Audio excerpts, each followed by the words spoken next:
Bismillahirrahmanirrahim. Alhamdulillahirabbil alamin. Wassalatu wassalamu ala Rasulillah wa ala alihi washabihi wa man ihtada bihadi wastana bi sunnatihi amma ba'd. Assalamualaikum warahmatullahi wabarakatuh. Insyaallah pada kesempatan ini kita akan melanjutkan pelajaran kita kepada sahabat Salman Al-Faris radhiyallahu an. Ini adalah kisah seseorang yang bernama Salman Al-Faris. Dia adalah seorang yang dari Persia. Aku tahu hari ini Persia, dulu namanya itu ada, sekarang ini namanya Iran. Ayahnya seorang yang sangat kaya dan dia memiliki kebun yang sangat luas. Jadi Salman Al-Faris adalah anak yang sangat berbakti kepada kedua orang tuanya, sehingga dia setiap hari kerjaannya hanyalah menyalakan api yang menyala di rumahnya, karena ayahnya seorang penyembah api. Ayahnya seorang penyembah api, Zoroaster bahasa Inggrisnya. Jadi suatu ketika ayahnya menyuruh dia pergi ke kebun untuk membantu ayahnya. Namun apa yang terjadi pada saat dia berangkat ke kebun, dia melihat gereja seorang Nasrani. Di situ mereka beribadah. Ternyata Salman Al-Faris terhentak hatinya, kemudian dia mengatakan, wah, ini adalah agama yang lebih baik daripada agama, lebih indah daripada agama bapak saya. Setelah itu dia sampai sore, kemudian baru kembali ke rumahnya. Apa yang terjadi? Ayahnya kemudian marah sama dia.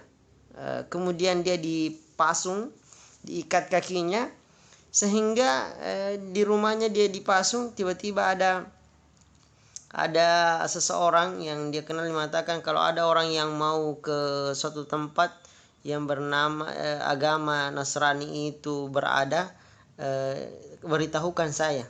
Maka akhirnya dia kemudian bertemu dengan orang yang mau ke negara yang banyak orang Nasraninya, yaitu negara Suriah atau Syria bahasa Inggrisnya. Jadi akhirnya dia melarikan diri dan meninggalkan semua kekayaannya yang hartanya, dan mencari kebenaran untuk ke negeri Suriah. Ya, ketika Salman Al-Faris sudah tiba di Suriah, maka dia belajar agama Nasrani di sana. Dia mengikuti seorang pendeta atau dikenal dengan uskup di sana. Apa yang terjadi? Saya singkat saja. Ternyata pendeta tersebut meninggal, dan Salman Al-Faris mengetahui kebohongan dari pendeta tersebut, sehingga Salman Al-Faris memperlihatkan bahwa pendeta tersebut hanya berdusta menyuruh orang bersedekah. Ternyata dia sedekah yang diberikan kepada dia simpan sampai banyak sekali, sehingga Salman Al-Faris sangat benci dengan orang tersebut. Kelihatannya dia zuhud, ternyata dia menyimpan harta orang yang bersedekah, membayar zakat bagi orang Nasrani. Lalu digantilah dengan orang yang baru, orang yang zuhud dan betul orang Nasrani yang baik hatinya. Sampailah Salman Al-Faris betul-betul belajar dengan baik bersama dengan orang tersebut. Saya singkat kisahnya. Setelah Salman Al-Faris belajar sama orang tersebut dan meninggal, maka orang tersebut, orang yang zuhud tadi menggantikan pendeta yang jahat itu, menyuruhnya pergi ke negara yang namanya pergi ke Irak. Sudah pergi ke Irak, maka begitu juga kisahnya, meninggal tempat dia berguru agama Nasrani, maka dia pergi lagi mencari kebenaran ke negara Aljazair. Sudah pergi ke negara Aljazair, maka pergi lagi ke negara di atasnya Aljazair, Turki. Sampailah di Turki, disitulah dia yang terakhir bertemu dengan seorang pendeta, dan dia menyampaikan bahwa saya mungkin engkau tidak akan menemukan lagi pendeta setelah saya, maka pergilah ke suatu negeri yang nanti kamu akan bertemu dengan seorang nabi. Pendeta itu menyebutkan ciri-ciri dari nabi tersebut. Dia mengatakan nabi itu akan muncul di negara Arab. Kemudian dia akan berhijrah dari suatu kota ya yang tempatnya berada di antara dua gunung. Kemudian di tempat itu banyak sekali pohon kurma. Dirinya dia tidak menerima tidak menerima sedekah, namun dia menerima hadiah atau memakan hadiah. Di antara kedua pundaknya ada tanda kenabian. Jika engkau bisa pergi ke sana, maka pergilah. Tentu ini tantangan yang sangat berat. Berjalan kaki dari Turki ke Arab Saudi itu jauh sekali. Nanti kalian lihat kalau naik pesawat saja bisa 5 jam 10 jam. Semua perjalanan itu ke Turki, apalagi jalan kaki. Ternyata apa yang terjadi, kisahnya Salman Al-Farisi telah mendengarkan tantangan atau seruan atau perintah dari pendeta yang terakhir tadi ini yang memegang agama Nasrani dengan benar. Akhirnya Salman Al-Farisi kemudian betul-betul ingin berangkat ke negara Arab atau ke negeri Arab. Hanya dia bertemu dengan seorang kafilah dagang yang bisa membantu Salman Al-Farisi. Maka pergilah Salman Al-Farisi ini bersama pedagang tadi. Dan ternyata Salman Al-Farisi ketika sudah sampai di sana karena kehabisan harta, perjalanan yang sangat jauh, Salman Al-Farisi tiba di dekat Madinah, sudah dekatnya Madinah, di perkampungannya Yahudi. Nanti kalau kalian kan sudah belajar tentang peta-petanya suku-suku Yahudi di situ, ada Ghatafan, ada yang lain-lainnya. Jadi Salman Al-Farisi tibalah di sampingnya Madinah, di perkampungannya orang-orang Yahudi, dan ternyata dia dijual sama orang Yahudi itu menjadi seorang budak. Dia dijadikan seorang budak. Suatu hari ketika Salman Al-Farisi melakukan pekerjaannya sebagai seorang budak yang diperintahkan untuk mengambil atau memanjat pohon kurma, ternyata dari atas pohon kurma dia mendengarkan ada sepupu dari majikannya datang mengatakan, telah datang seorang yang mengaku nabi dari Mekah dan disambut oleh sahabat-sahabatnya. Mendengarkan itu sayup-sayup, maka Salman Al-Farisi bergegas turun dari pohon itu, tidak sadarkan diri, dan dia kemudian langsung menghampiri tadi sepupu dari orang Yahudi itu, dan mengatakan, apa yang kau bilang? Coba ulangi tadi, apa lagi kau bilang? Ternyata langsung digampar kepalanya sama orang Yahudi itu. Orang Yahudi itu temperamen, emosional. Langsung dia gampar Salman Al-Farisi. Kemudian mengatakan, apa urusanmu dengan kedatangan Nabi itu? Akhirnya dia dapatkan jawabannya, bahwa ternyata sudah datang Nabi. Betul, selama bertahun-tahun Salman Al-Farisi melakukan perjalanan, mendengarkan informasi dari negara ke negara. Ternyata betul apa yang disampaikan oleh pendeta yang ada di negara Turki itu, di Amuria itu, betul-betul kenyataan.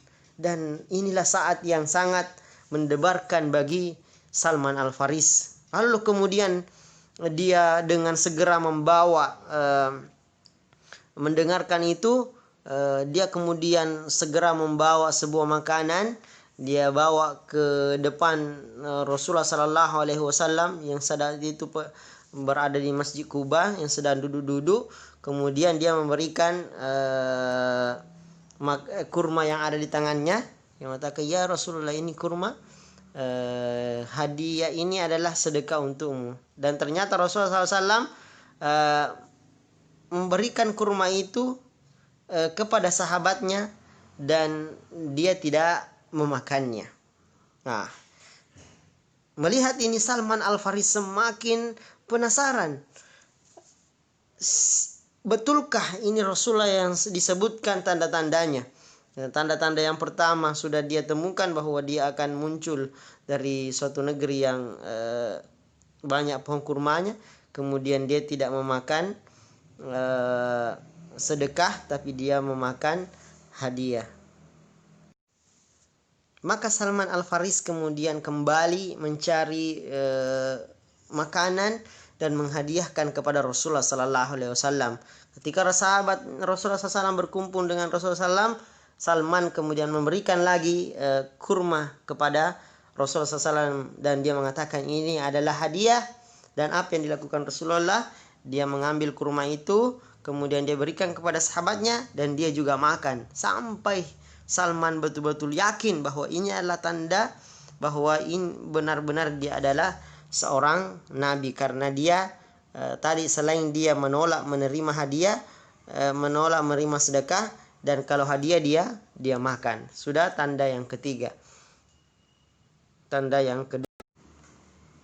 Yang ketiga kalinya kemudian Rasulullah Sallallahu Alaihi Wasallam berjalan bersama Salman Al-Faris, yang pada saat itu ada suatu penguburan Rasulullah Sallallahu Alaihi Wasallam, kemudian kembali dan Salman Al-Faris mendekati Rasulullah Sallallahu Alaihi Wasallam dan Rasulullah SAW mengetahui apa yang diinginkan oleh Salman Al-Faris. Lalu Rasulullah SAW sedikit menyingkap yang ada di belakang punggungnya, tanda kenabian, dan terlihatlah tanda kenabian yang Salman Al-Faris itu dengarkan dari pendeta yang sebelumnya, dan ternyata betul seperti apa yang disampaikan oleh pendeta tersebut. Tidak segang-segang langsung Salman Al-Faris memeluk Rasulullah Sallallahu Alaihi Wasallam. Dengan setelah lama penantiannya dia kemudian memeluk Rasulullah Sallallahu Alaihi Wasallam karena dia telah menemukan apa yang dia cari, yaitu kebenaran, yaitu Islam, agama yang benar yang datangnya dari Allah Subhanahu wa Ta'ala. Dan kemudian dia menyampaikan ceritanya tersebut kepada Rasulullah SAW, bagaimana perjalanannya yang Ustadz sampaikan sebelumnya. Itulah tadi kisah singkat perjalanan Salman Al-Faris. Kemudian dia menjadi seorang masuk Islam dari negeri yang sangat jauh, yang dulunya beragama Majusi, kemudian beragama Kristen, kemudian dia menjadi budak, kemudian dia berjumpa dengan Rasulullah Sallallahu Alaihi Wasallam. Sahabat Salman Al-Faris adalah sahabat yang kalian sudah kenal di perang Ahzab atau perang Khandak. Salman Al-Faris lah sebagai pelopor kemenangan peperangan tersebut, di mana pada saat itu sahabat dikepung oleh 10.000 pasukan yang ingin menyerang pasukan Abu Sufyan. Namun karena ide yang cemerlang dari Salman Al-Faris, sebagaimana yang biasa terjadi di negaranya, bahwa ketika ada orang yang menyerang, dia membuat parit sehingga orang tidak bisa langsung masuk ke tempat tersebut dan bisa menghalangnya. Dan ternyata benar pendapat Salman Al-Faris itu diterima oleh Rasulullah SAW dan dibuatlah parit sehingga kaum muslimin pada akhirnya menang melawan orang-orang kumpulan Ahzab, itu kumpulan orang-orang yang ingin menghancurkan kota Madinah. Itulah keutamaan besar Salman Al-Faris, salah satunya. Adapun dalam kehidupan Salman Al-Faris adalah sahabat yang memiliki umur yang panjang sampai Khalifah Utsman bin Affan, dan dia dikuburkan di negara Irak, di Al-Madain, kota Al-Madain namanya. Salman Al-Faris ini dalam hadis disebutkan bahwa Salman Al-Faris disebutkan dijamin masuk surga karena hadis dari Rasulullah SAW yang menyebutkan bahwa Salman Al-Farisi ini adalah sahabat yang dirindukan oleh surga. Kenapa bisa? Ya, kalian akan nanti coba silahkan kalian baca kisah tentang Salman Al-Faris, bahwa Salman Al-Faris itu sangatlah zuhud terhadap dunia. Saya sampaikan satu perkataan dari Salman Al-Faris, dia mengatakan sesungguhnya ilmu itu banyak, al ilmu kathir wal umru qasir. Sesungguhnya ilmu itu banyak dan umur itu pendek, maka ambillah darimu apa ilmu-ilmu yang bermanfaat hanya untuk agamamu. Selanjutnya juga Salman Al-Faris pernah berkata ketika dia mau meninggal, dia menangis, dia mengatakan wahai Salman Al-Faris, kenapa engkau menangis? Kenapa engkau bersedih? Dia mengatakan, bagaimana tidak, saya bersedih, saya takut ketika mendengarkan apa yang Rasulullah SAW sampaikan. Sesungguhnya kalian dibaratkan di dunia ini seperti sedang melakukan safar atau perjalanan. Maka saya takut ketika dalam perjalanan ini saya mengambil terlalu banyak sehingga saya lupa terhadap tujuan hidup saya. Padahal Salman Al-Faris dalam kehidupannya orang yang sangat zuhud, tidak terpengaruh dengan dunia. Jadi semoga Allah Subhanahu wa taala menjadikan kita akhlak-akhlak kita seperti Salman Al-Faris, yaitu memiliki himmatul aliyah, memiliki cita-cita, obsesi yang tinggi untuk mendapatkan kebenaran. Sampai-sampai suatu Rasulullah SAW mengatakan, seandainya kebenaran itu ada di bintang Syira atau di bintang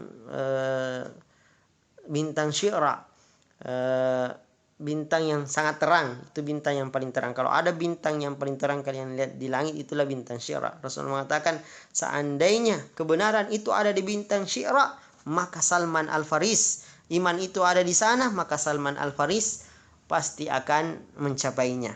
Seperti itulah semangat kita. Dimanapun, setinggi apapun sesuatu itu, ketika kita memiliki tekad yang besar, cita-cita yang besar, kemauan yang besar, maka Allah Subhanahu wa taala akan memberikan jalan, meskipun jalan itu penuh dengan perjuangan. Saya kira demikian. Semoga kita juga bisa seperti ini. Jangan kita termasuk anak kutab yang banyak mengeluh. Biar sedikit mengeluh lagi. Ya salam. Ya, ini bukan ciri seorang muslim. Ciri orang yang jujur ingin mencari kebenaran dan surga Allah Subhanahu wa taala. Sekian, subhanakallahumma wa bihamdik, asyhadu an la ilaha illa anta wastaghfiruka wa atubu ilaik. Wassalamualaikum warahmatullahi wabarakatuh.